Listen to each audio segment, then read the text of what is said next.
이틀 만에 6만 쪽을 읽었다. 대법원이 사법 쿠데타를 일으켰다.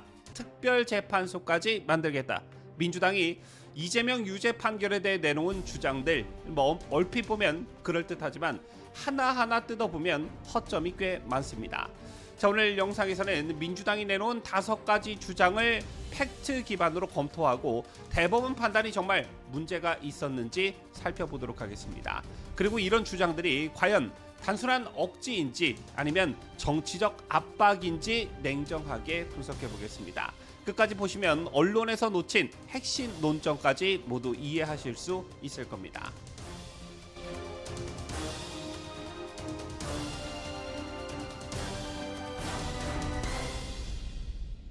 시청자 여러분 안녕하십니까? 뉴스데일리 베스트 민앵커입니다. 이재명 더불어민주당 후보에 대한 대법원의 유죄 취지 파기환송 판결 이후에 민주당은 즉각적으로 거센 반발을 쏟아냈습니다. 사실 민주당이 여론전을 위해 선전선동에 나선 것은 이번이 처음은 아니지요.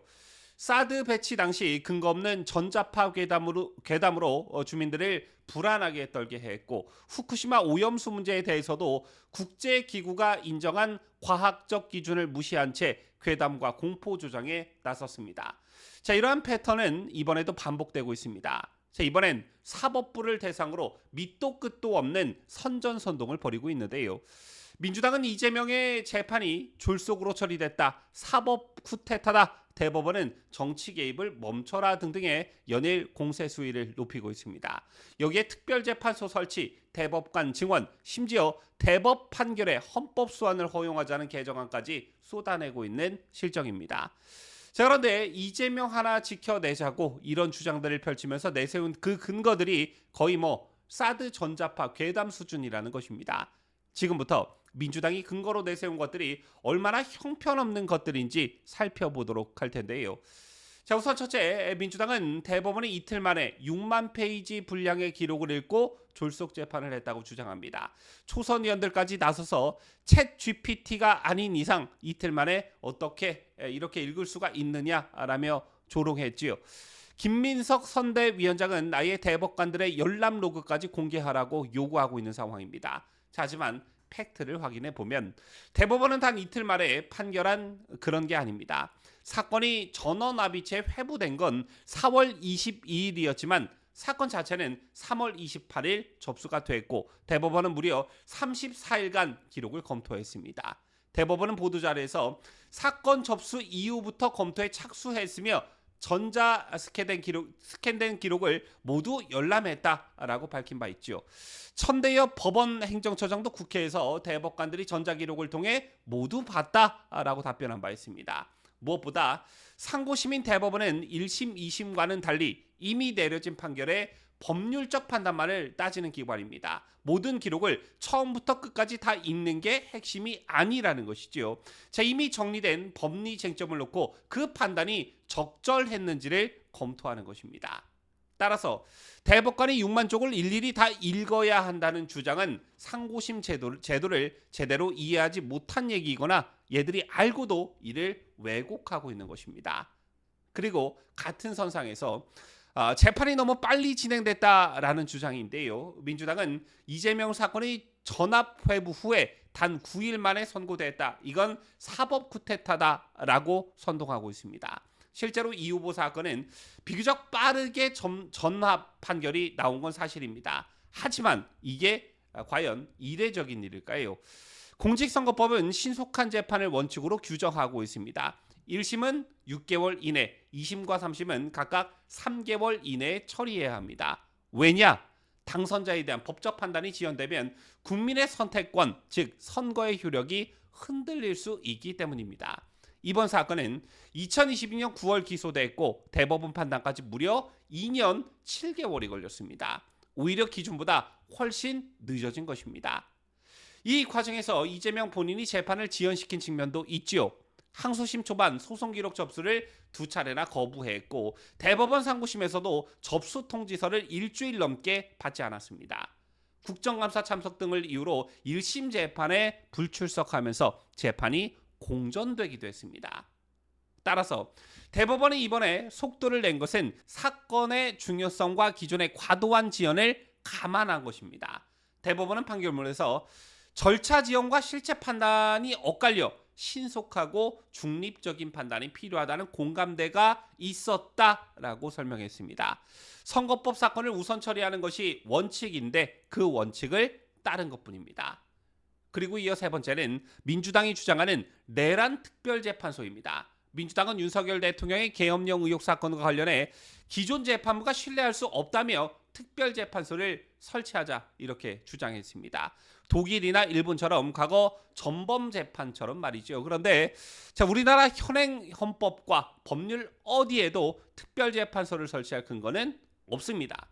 과거 재헌헌법에는 반민특위나 3.15 부정선거 관련 특별재판소 조항이 있긴 했지만 지금은 모두 삭제됐습니다. 제2와 관련해 장영수 고려대 교수는 헌법상 근거 없이 특별재판소를 추진하는 것은 위헌 가능성이 크다라고 지적했고, 한 고위 법관 출신 변호사도 이미 형사재판이 진행 중인 사안에 대해 별도 재판소를 만들면 피고인의 평등권 침해가 된다라고 했습니다. 결국 민주당의 주장은 감정적인 정치 선동일 뿐 현실성이 전혀 없는 그런 얘기라는 것입니다. 자, 그리고 네 번째는 헌법 소원을 통해 대법원 판결을 뒤집을 수 있도록 하자는 개헌안입니다. 민주당은 최근 헌법재판소법 개정안을 발의하면서 사실상 사심제를 추진하고 있습니다. 대법원 판결의 헌법 소원을 제기해서 헌법재판소가 다시 판단하도록 하자는 것이죠. 그럴듯해 보일 수는 있겠지만 이건 사법체계를 완전히 무너뜨리는 그런 얘기입니다. 대법원은 사법권의 최종 보루이고 헌법재판소는 입법행정행위에 대한 위헌 여부를 따지는 곳입니다. 이건 무엇을 의미하느냐? 기능 자체가 다르다는 것입니다. 헌법재판소가 대법원의 상급기관처럼 작동하게 되면 사법부 독립은 완전히 훼손될 수밖에 없습니다. 이와 관련해 법조계는 헌법재판소가 정치화될 경우 대법원 판결이 정치보복의 대상이 될 수 있다는 점을 우려합니다. 게다가 이재명이 집권할 경우 좌파 성향 인사들이 대거 헌법재판소에 포진하면서 대법 판결을 무력화할 수도 있다는 점에서 이번 개정안은 특정 정치 세력의 이해관계와 밀접하다는 비판이 나옵니다. 마지막으로 다섯 번째는 민주당이 대법원 판결을 두고 사법부가 대선에 개입했다라고 주장하는 부분입니다. 이 주장은 정말 매우 위험하다 이렇게 볼 수가 있겠는데요. 대법원의 선고 시점이 대선을 앞뒀다는 이유만으로 판결 전체를 부정하겠다는 겁니다. 하지만 선거법 사건은 선고 시점을 정치적으로 조정하려는 게 아닙니다. 오히려 신속하게 판단하라고 되어 있습니다. 대법원은 이번 사건을 가능한 빠른 시기에 판단을 내린 것뿐입니다. 정치에 개입한 게 아니라 정치 일정을 고려하지 않고 원칙대로 판결한 것입니다. 그리고 무엇보다 중요한 점은 이재명의 피선거권 유무가 법적으로 아직 확정되지 않은 상태에서 대선이 치러지는 상황을 방지하기 위한 판단이었다는 것입니다. 유죄가 확정이 되면 피선거권이 박탈될 수 있는 그런 중대한 사안이었기 때문에 대법원이 더 이상 이 문제를 미룰 수 없다라고 본 것입니다. 유권자들이 이재명이 후보로 나올 수 있는 사람이냐라는 의문을 갖지 않도록 법적 지위를 분명히 해줘야 한다는 어떤 현실적 판단도 반영된 것입니다. 이쯤 되면 민주당의 주장은 사법부에 대한 단순한 문제 제기를 넘어 사법 시스템 자체를 흔들려는 의도라는 해석이 가능해집니다. 대법원 판결의 절차적 정당성과 법리적 근거를 둘러싼 논쟁이 아니라 판결 결과 자체에 대한 감정적 반응이 정치적 행동으로 이어지고 있다는 점에서 심각성이 매우 큽니다. 물론 모든 판결이 완벽할 수는 없습니다. 하지만 사법부의 판단이 마음에 들지 않는다고 해서 헌법 개정, 재판소 신설, 대법관 증언 같은 제도 자체를 흔들려는 시도가 이어진다면 이는 헌정 질서에 대한 위협으로 작용할 수밖에 없습니다. 정치권은 사법부를 견제할 수 있어야 하지만 그 견제가 제도 개편을 명분으로 삼은 정치 압박으로 변질돼선 안 된다는 얘기입니다. 결국 중요한 건 이재명 개인의 유불리가 아니라 대한민국 사법체계의 일관성과 안정성일 것입니다. 만약 민주당이 지금처럼 사법체계를 정쟁의 도구로 삼고 헌정 질서까지 흔드는 시도를 멈추지 않는다면 그에 대한 책임은 결국 유권자들이 묻게 될 것입니다. 국민은 사법부를 흔드는 정치 세력에 대해서 결코 가볍게 보지 않습니다.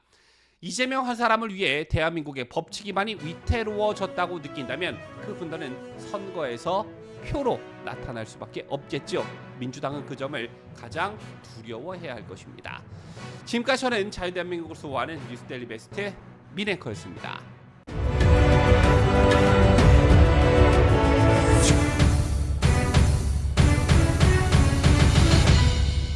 함께해요. 뉴스데일리 베스트.